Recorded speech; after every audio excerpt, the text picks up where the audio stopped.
এটা তো 2 দফা আক্রমণ করলো ইসরায়েলের। হ্যাঁ, আপনার বিমানবন্দর যেটা ডেভিড বেন গরিয়ান এয়ারপোর্ট, সে এয়ারপোর্টটা সীমিত আকারে ব্যবহার করতে পারছে, কারণ এটা ড্যামেজ করে ফেলছে। হ্যাঁ, তো সবকিছুতেই সমস্যা। আর নেটো কান্ট্রি গুলো প্রস্তাব উঠিয়েছে যে আমেরিকা নেটোকে চালায়, তাহলে তুমি কেন ইসরায়েলকে এমন ব্ল্যাঙ্ক চেক দাও, যা খুশি ইসরায়েল করবে, এবং নেতানিয়াহু বললেই তুমি এত বড় যুদ্ধের ঝুঁকি নিচ্ছ কেন? এবং আমাদেরকে বলো, নেটোভুক্ত দেশগুলো বলেছে অনেকেই, আমাদেরকে বলো যুদ্ধে যোগদান করতে, আমার কারণ কি? স্পেনের প্রধানমন্ত্রী পরিষ্কার ডিক্লাইন করেছে যে না, কোনোভাবে এই যুদ্ধ অন্যায় যুদ্ধ ইরানের উপরে, এই যুদ্ধে আমরা অংশগ্রহণ করব না। তখন কি করেছে জানেন? স্পেনের সাথে সমগ্র বাণিজ্য, সমস্ত প্রকার বাণিজ্যিক সম্পর্ক ট্রাম্প নাকচ করে দিয়েছে। এক, ন্যাটোর কে যে একটা বরাদ্দ দেয় আমেরিকা, সে বরাদ্দ কমিয়ে এটা 3 ভাগের 1 ভাগে এনেছে। তার মানে সবাইকে শত্রু, সবাই শত্রু হয়ে যাচ্ছে, নিউজিল্যান্ড বলেন। আর তারা আরেকটা 4টা দেশ আমেরিকার কাছে এই ফাঁকে, আমেরিকা তো এখন বেশি ঝামেলায় পড়ছে না, একদম খাদে পড়েছে। তাই এখন কানাডা, অস্ট্রেলিয়া, নিউজিল্যান্ড, ব্রিটেন, এবং এই 4টা দেশ তারা বলেছে যে আমাদেরকে ওই যে, আর আমেরিকা নিয়ে 5 আইস বলে, তারা বলেছে যে আপনারা যে ইন্টেলিজেন্স, হ্যাঁ, আমেরিকা যে ইন্টেলিজেন্স একটা এগ্রিমেন্ট ছিল যে ইন্টেলিজেন্স আদান প্রদান করবে, আমেরিকা করে না, বাকি 4টা দেশ করে। এখন তারা বলছে আমাদের কাছে আপনাদের ইন্টেলিজেন্সকে ট্রান্সপারেন্ট করতে হবে, এক্সচেঞ্জ করতে হবে, আদারওয়াইজ আমরা কোনো প্রকার সহযোগিতা করব না। আর কানাডা তো বলেছেই আমি ট্যারিফ দিব না, যে ট্যারিফ ইম্পোজ করেছেন এটা অন্যায়, এটাকে রিভাইজ করে আগের জায়গায় আনেন। এবং মেক্সিকো তার বর্ডার ক্লোজ করে দিয়েছে আমেরিকার সাথে। ইতালি এবং ফ্রান্সের অবস্থা আমি একটুখানি দেখেছিলাম, ঠিক মনে নাই যে ইতালি এবং ফ্রান্সের অবস্থান। না, ফ্রান্স তো যুদ্ধজাহাজ পাঠাইছে নাকি? এখন যুদ্ধজাহাজ দিয়ে তো আর, যুদ্ধজাহাজ বিমান দিয়ে তো, শোনেন, একদম পুরা যে ডগলাস যেটা বলেছেন, ইজ এ ডিফেন্স স্ট্র্যাটেজিস্ট, উনি আমেরিকার কর্নেল ডগলাস, উনি পরিষ্কার করে বলে দিয়েছেন যে এখন এয়ার ডিফেন্স, এয়ার স্ট্রাইকিং দিয়ে যুদ্ধ হয় না। তো ফ্রান্স এসে কি দিয়ে যুদ্ধ করবে? ফ্রান্সের কি মিসাইল আছে নাকি, এত সফিস্টিকেটেড মিসাইল? তো ফ্রান্সটা শিপ আসছে, শিপ দিয়ে কি করবে? এখন তো আপনি ভূখণ্ডেও সৈন্য ঢুকাতে পারছেন না ইরানে। আর ইরান তো 17 লক্ষ বর্গ কিলোমিটারের দেশ, সেখানে আপনি কিভাবে আপনি ঢোকাবেন? এটা ইন্ডিয়ার চেয়ে একটু ছোট, বেশি ছোট না, পাকিস্তানের চেয়ে অনেক বড়। আর ইতিমধ্যে আপনি দেখেছেন নিশ্চয়ই যুক্তরাষ্ট্রের মানে 100 ঘন্টায়, আজকে একটা নিউজে দেখলাম যে 100 ঘন্টায় ব্যয় হয়েছে $3.7 বিলিয়ন।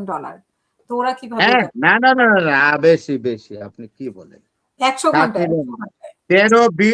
13 বিলিয়ন ডলার অলরেডি খরচ হয়ে গেছে। ওই তো 100 ঘন্টায়, প্রথম 100 ঘন্টায় 3.7, বাট ইতিমধ্যে মনে বিলিয়ন প্রথম না, 100। এটা অনেক অনেক অনেক খরচ হয়ে গেছে। মানে অনেক অনেক, এটা আমি লিখছিলাম কোথায়, পাচ্ছি না খুঁজে। আমার তো জানার মতো এটা, আমার জানার মতো এটা 13 বিলিয়ন ডলারে গিয়ে পড়ছে, 13 বিলিয়ন ডলার। ওইটা আমিও দেখেছি, কিন্তু 100 ঘন্টা মনে হয় যে প্রথম একদিনে আর কি, প্রথম 1 দিন 1.5 দিনের কথা বলবো। প্রথমে একদিনে কত পার্সেন্ট গেছে হাসিনা পা? $3.7 বিলিয়ন। হ্যাঁ, টোটাল গেছে এই পর্যন্ত 13 বিলিয়ন ডলার খরচ হয়ে গেছে। এবং ইরান এই যুদ্ধ লিঙ্গার করাবেই। আর চায়না চাচ্ছে, শোনেন, চায়না এতদিনে আমেরিকাকে বাঘে পেয়েছে। চায়না ভাবছে বাছাধন তোমাকে ধরতে পারি, এইবার তোমাকে বাঘে পেয়েছি, তোমার যুদ্ধবাজগিরি আমি ছুটিয়ে দেব এইবার। তাই যুদ্ধ থামছে না। চায়নার যতগুলো আপনি জানেন, আরেকটা যে একটা শাহেদ ড্রোন, যেটা শাহেদ ড্রোন, সাংঘাতিক সফিস্টিকেটেড, এবং সেটা আপনার চাইনিজ টেকনোলজিতে তৈরি, ইরান যেটা ব্যবহার করছে। মানে ইরানি নাকি বানায় সেটা, শাহেদ ড্রোন যেটা ওরাই নাকি বানায়? না, ওরা বানায়, প্রযুক্তিটা চাইনিজ। চাইনিজ। প্রযুক্তিটা চাইনিজ, ইরান কিন্তু ভালো বুদ্ধি করে ফেলছে। চায়না আগে যেটা করতো যে বিভিন্ন দেশের প্রযুক্তি এরা অ্যাডাপ্ট করে নিজেরাই তৈরি করে ফেলতো। এখন চায়না তো এমন আপনার ক্রাফটসম্যান তৈরি করেছে যে অন্য দেশের প্রযুক্তি এরা নিজেরা বানায়। তো চায়না প্রযুক্তি দিয়ে দিয়েছে টেকনোলজি, তারা আপনার হাজার হাজার লোক ড্রোন এবং আপনার মিসাইল বানাচ্ছে। তো এই জাতিকে তো পরাস্ত করা সম্ভব না।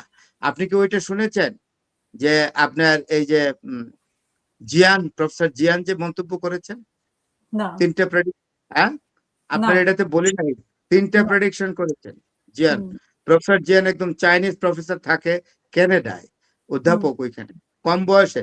কিন্তু এই ডোনাল্ড ট্রাম্প ক্ষমতায় আসার আগে তিনি তিনটা প্রেডিকশন বা ভবিষ্যৎবাণী করেছিলেন যে নির্বাচনে ডোনাল্ড ট্রাম্প জিতবে। হুম। 1, 2 নম্বর, জিতে এসে সে ইরানের বিরুদ্ধে যুদ্ধ ঘোষণা করবে।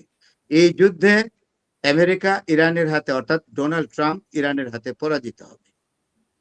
এবং দুইটা হয়ে গেছে, আর একটা বাকি আছে পরাজিত হওয়াটা। হুম। তা এখন তো মোটামুটি দেখাই যাচ্ছে। বাট উনি তো বলছেন যে উনি অনির্দিষ্টকালের জন্য দীর্ঘমেয়াদী, গতকালকে বলল যে সেপ্টেম্বর পর্যন্ত। আজকে বলতেছে যে দীর্ঘমেয়াদী। মানে মুহূর্তেই চেঞ্জ হয়ে গেছে। তার এই সামর্থ্য আছে নাকি? আমরা হুম, না, সামর্থ্য করে লাভ নাই তো, আসলে লোকটা আসলে একটা লিউনেটিক, পাগলা টাইপের, এবং কথার কোনো ঠিক নাই। আমেরিকাতে এরকম আজব একটা প্রেসিডেন্ট যার কথার কোনো ঠিক নাই, আজকে বললে একটা কালকে সেটা সকালবেলা পরিবর্তন করে, এই ধরনের একটা ফিকেল মাইন্ডেড লোক আমেরিকা ইতিপূর্বে কোনো প্রেসিডেন্ট হয়নি। জি। সে আমেরিকার সর্বনাশ ডেকে আনছে, এবং আমেরিকার 85 থেকে 90% লোক এই যুদ্ধকে সমর্থন করছে না। সে মাত্র 10 থেকে 12% লোক নিয়ে সমর্থন নিয়ে এই তাণ্ডব চালাচ্ছে ডোনাল্ড ট্রাম্প। হুম, হুম। আমরা শেষ করব। আপনার শেষ বক্তব্য আজকের জন্য প্লিজ। আমার শেষ বক্তব্য হলো, আমি আগের মতো এখনো বলি, আমি ইরানের বিজয় কামনা করি। 1, 2 নম্বর, আমার তিনটা আছে, তিনটা চাওয়া। প্রথম হলো ইরানের বিজয় কামনা করছি স্বয়ং সৃষ্টিকর্তার কাছে, 1। 2 নম্বর যেটা, আমি পশ্চিম এশিয়া থেকে আপনার আমেরিকার আধিপত্যের বিলুপ্তি দেখতে চাই। 3 নম্বর, আমি পৃথিবী